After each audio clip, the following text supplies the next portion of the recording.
स्कंद पुराण में एक बहुत सुंदर बात आती है।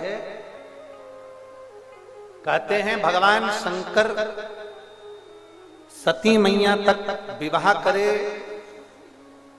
50 शादी हुई, 51वें नंबर की शादी थी माता पार्वती जी के साथ भोलेनाथ। इसलिए शिव जी के गले में जो मुंडों की माला होती है वो 51 मुंडों की होती है। 50 माता पार्वती जी के पहले के जो जन्म निकल चुके हैं, वो माता पार्वती जी के जितने मुंड हैं भगवान शंकर ने अपने गले में मुंडों की माला के रूप में धारण कर।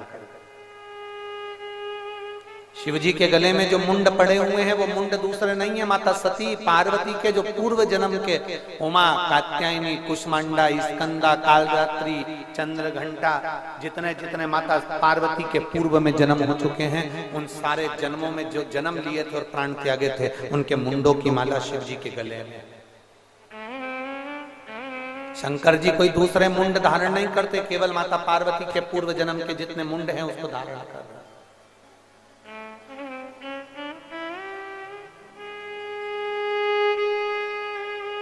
धन बहुत है, प्रॉपर्टी बहुत है, पर परिवार नहीं है, तो उस धन, दौलत, प्रॉपर्टी, दुकान, जमीन का कोई महत्व नहीं। उसी तरह शरीर बहुत सुंदर है, बहुत सुंदर आपका शरीर है, और उसमें शिव नाम नहीं है, भगवान शंकर की प्रति भक्ति नहीं है। कई लोग कहते हैं हम राम जी की भक्ति करते हैं, कोई कहता है हम कृष्ण की भक्ति करते हैं, कोई कहता है हम इसकी भक्ति करते हैं, कोई कहता है हम उसकी भक्ति करते हैं। जरा विचार कर कर देखना, राम जी भी अगर इस मृत्यु लोक में जन्म लिए हैं, पृथ्वी पर मेरे राम जी महाराज आए हैं, तो उन्होंने बचपन से लेकर लंका की चढ़ाई तक शंकर भगवान के शिवलिंग की पूजन करी और उसकी प्रतिष्ठा करी। मेरे भगवान कृष्ण पृथ्वी पर आए तो उन्होंने बचपन से लेकर द्वारका की यात्रा तक करी, तो द्वारका तक भी उन्होंने भगवान शंकर की आराधना करी, उसकी पूजन करी। जब भगवान राम जी महाराज लंका पर चढ़ाई कर रहे थे तो रामेश्वर की स्थापना करी थी। जब भगवान कृष्ण के घर में संतान की प्राप्ति नहीं हुई, 16,108 रानियां हो गई और औलाद नहीं हुई भगवान कृष्ण की यहाँ, तब उन्होंने गर्गाचार्य बाबा से पूछकर शंकर के शिवलिंग की पूजन करी। एक एक रानी को बिठाया, 11 दिन तक अनुष्ठान किया एक एक रानी के साथ, तो शिव जी ने आकर वर दिया कि तुम्हारी एक एक रानी से 11 संतान होगी। 10 लड़के 1 लड़की एक एक रानी से हुए 1,77,186 भगवान कृष्ण के बच्चे हुए, शंकर की कृपा से हुए, शिव की उदारता से हुए। पृथ्वी पर आप कितने भी करोड़पति बन जाओ, धनपति बन जाओ, वैभवपति बन जाओ, सत्तापति बन जाओ, यदि शिव की भक्ति नहीं है तो तुम्हारा धन बेकार है।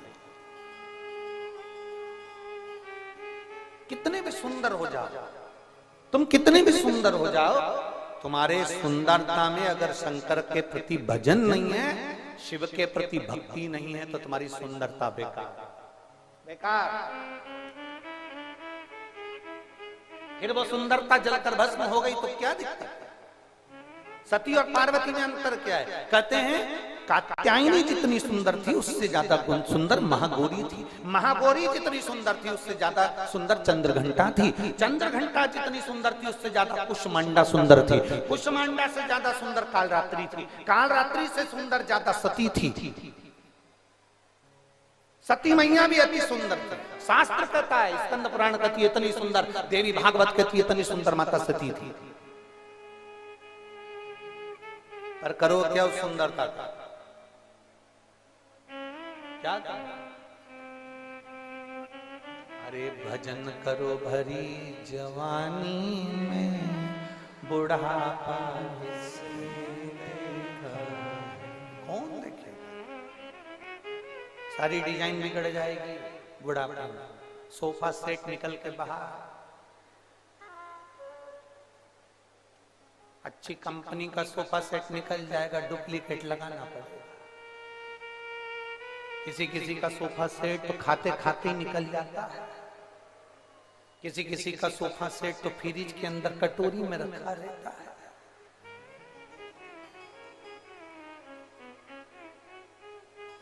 एक बार इंदौर में कथा करने गए थे, वहां कथा चल रही थी जगजीवन राम नगर के पास में, तो वहां लोग जैसे झोली आती है आपके पास में, मंदिर बन रहा है तब तक तो लोग उसमें दान देते हैं, तो एक ध्यान नहीं दिया, मैया ने अपना रुमाल पूरा डाल दिया। वो मालूम क्या था कि रुमाल में उसका सोफा सेट था,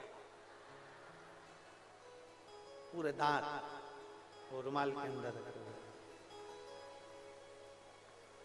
आप अगर कथा निकाल कर देखेंगे इंदौर की, तो हमने 2 बार माइक से कहा था जिसका भी सोफा सेट है लेकर जाओ,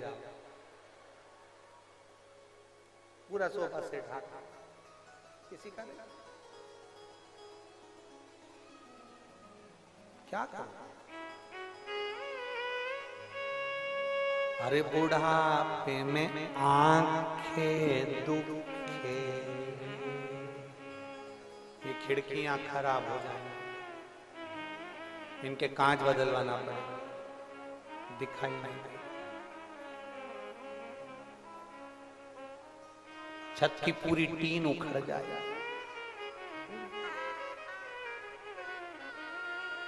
पूरी छत की टीन चली जाएगी, फर्श बेकार हो जाएगा, तो पांव में क्रैक क्रीम लगाना पड़ेगा। कितना पोछा लगाती हो रोज इस मकान का, पेयर कहीं कोई साबुन कहीं कोई साबुन से रोज रगड़ती हो, ये शरीर को रोज पोछा झाड़ू लगाती हो, इसके बाद भी ये शरीर पीछा छोड़, तब कोई नहीं आएगा उस बुढ़ापे में, कौन सा देगा। अभी जवानी में तुम्हारे पास फुर्सत नहीं है, बुढ़ापे में तुम फुर्सत में रहोगे तो दूसरे के पास फुर्सत नहीं।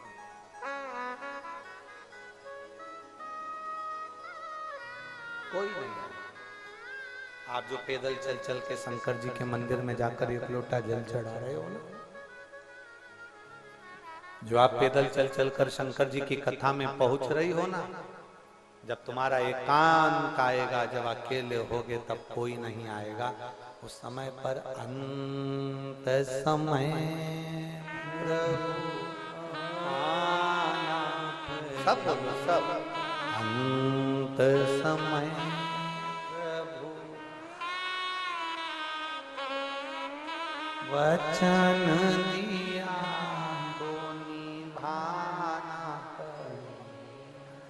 आए ना आए प्रभु कुटुंब कभी ना, अंत समय प्रभु आना पड़े, वचन दिया तो निभाना। क्या करे सुंदरता का, सती मैया बड़ी सुंदर थी, बहुत सुंदर, पर ऐसी सुंदरता किस काम की जिसमें भजन ना हो पाए।